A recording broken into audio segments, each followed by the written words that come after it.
কেন তোর চক্ষু দুইটা বানবো, কেন আমার চক্ষু বানবো? এবার সন্তান বলতে লাগলো, আল্লাহ তোমারে নির্দেশ দিয়েছে বাবা, তুমি আল্লাহর হুকুম পালন করতে যাওয়ার পর তুমি আমার বাবা, আমি তোমার সন্তান, তুমি যদি আমার চোখের দিক তাকাও আর আমার চক্ষুটাও তোমার চোখের মধ্যে যদি পড়িয়া যায়, আল্লাহর হুকুম মানতে তোমার কষ্ট হয়ে যাবে, মায়া লাগার কারণে তুমি আল্লাহর হুকুম মানতে পারবে না। ওরে বাবা, তুমি আবার তোমার চক্ষুটা যদি বাঁধো, আমার চক্ষু বাঁধো, কেউ কারো দেখতে পারবে না।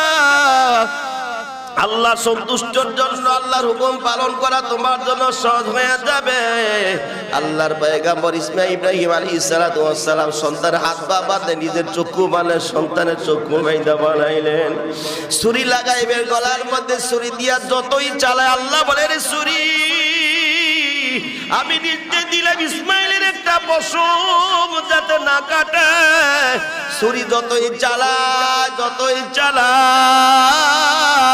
সন্তানের কিন্তু পশম কাটে না। ইব্রাহিম আলাইহিস সালাতু ওয়াস সালাম রাগ হয়ে গিয়া ছুরিটা দিয়া পাথরের মধ্যে যখন দাঁড়তে, পাথর দুই টুকরা হয়ে যায়।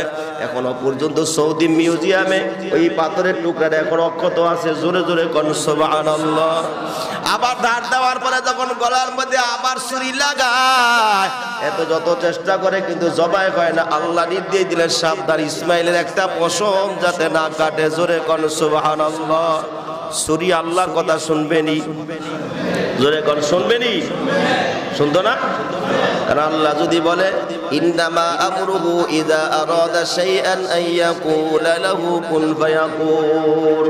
আল্লাহ যদি কোনো জিনিস বানানোর জন্য ইচ্ছা করে, শুধু বলে হও, হয়ে যাইতে দেরি নাই। জোরে কোন সুবহানাল্লাহ। এরই আল্লাহর বলে ইব্রাহিম আলাইহিস সালাতু ওয়াস সালাম যতই চেষ্টা করে জবাই হয় না। এবার ছুরিকে এমন জোরে ঢিলা মারলো, ঢিলার আঘাতে, ছুরির আঘাতে পাথর আরেকটা দুই টুকরা হয়ে যায়। ওই পাথরের টুকরা এখনো সৌদি মিউজিয়ামে অক্ষত আছে। আল্লাহর গোলাম, যারা হজ করতে যাও, যারা উমরা করতে যাও, সুযোগ পাইলে এই নির্দেশগুলা, নিদর্শনগুলা দেখে আইসো। কারণ এগুলা আল্লাহর পক্ষ থেকে কিয়ামত পর্যন্ত উম্মতের জন্য, বান্দার জন্য নিদর্শন। জোরে জোরে কোন সুবহানাল্লাহ।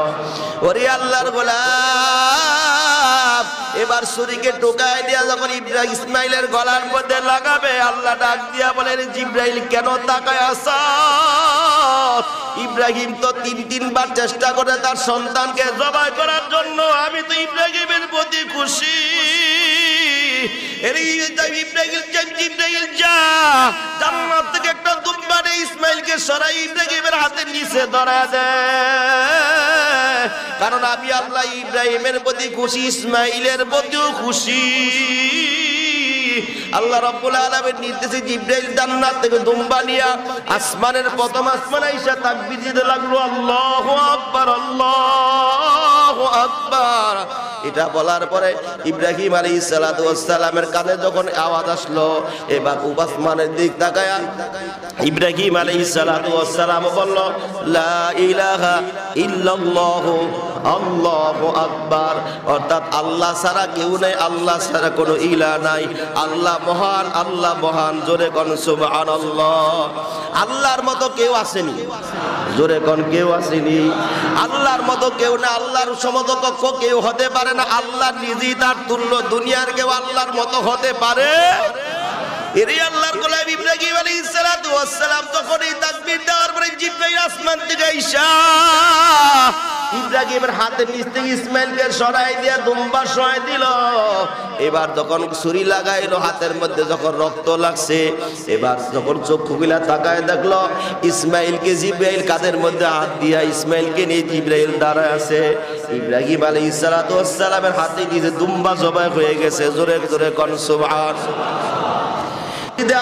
বলতে লাগলো, আপনার পরীক্ষা আল্লাহ কবুল করছে। সুবহানাল্লাহ কোন। আপনার আল্লাহ কবুল করছে। আল্লাহ দেখছে আপনি সন্তানকে বেশি ভালোবাসেন না আল্লাহরে বেশি ভালোবাসেন। ওগো ইব্রাহিম, আপনি তিনবার সন্তানকে জবাই করার চেষ্টা করছেন, আল্লাহ জবাই করতে দেয় নাই। আল্লাহ পরীক্ষার মধ্যে আপনাকে কবুল করছে, আপনি 1 নাম্বার হয়ে গেছেন। যান খুশিতে আত্মহারা হয়ে যান, আল্লাহ সন্তুষ্ট অর্জন করছেন। এই দুম্বা নিয়ে বাড়ি যাইয়া সন্তান, স্ত্রী, সন্তানকে নিয়ে আল্লাহর সুন্নত অনুযায়ী, আল্লাহর নির্দেশ অনুযায়ী খাবার খান। জোরে কোন সুবহানাল্লাহ। এই খুশিতে আত্মাহারা ইসমাঈল আলাইহিস সালাতু ওয়াস সালাম বলতে লাগলো আল্লাহু আকবার ওয়ালিল্লাহিল হামদ। জোরে বল সুবহানাল্লাহ। ভাইরা আমার, এই তাকবীরটা এক জোরের মাধ্যমে আসে না, তিন জোরের মাধ্যমে এই তাকবীর আসছে। এই জন্য ঈদুল আজহা অর্থাৎ জিলহজ মাসের 9 তারিখ ফজর থেকে জিলহজ মাসের 13 তারিখ আসর পর্যন্ত এই তাকবীর প্রত্যেক ফরজ নামাজের পরে একবার বলা প্রত্যেক মুসলমানের জন্য ওয়াজিব। জোরে কোন সুবহানাল্লাহ। কথা বুঝছেন? অর্থাৎ আগামী রবিবার ফজর থেকে বৃহস্পতিবার আসর পর্যন্ত এই 5 দিন তাকবীর বলা, 5 ওয়াক্ত নামাজের ফরজ নামাজ সালাম ফিরানোর পরে কম একবার বলা ওয়াজিব, বাকি যতবার করে মুস্তাহাব। জোরে কর সুবহানাল্লাহ। মনে থাকবে তো? থাকবে তো ইনশাআল্লাহ মনে? এই ওয়াজিব আদায় করা লাগবে, ঠিক কিনা? জোরে কর। তাকবীরটা কি কোন দি? আল্লাহু আকবার আল্লাহু আকবার লা ইলাহা ইল্লাল্লাহ আল্লাহু আকবার আল্লাহু আকবার আল্লাহু আকবার ওয়ালিল্লাহিল হামদ। আবার বলেন আল্লাহু আকবার আল্লাহু আকবার লা ইলাহা ইল্লাল্লাহ আল্লাহু আকবার আল্লাহু আকবার ওয়ালিল্লাহিল হামদ। এইটাও এই তাকবীরের ইতিহাস আপনাদেরকে জানাইলাম, কুরবানির ইতিহাসও আপনাদেরকে জানিয়ে দিলাম। এখন যে কুরবানি দিবেন, এই কুরবানিটা কার জন্য হবে? জোরে কোন কার জন্য?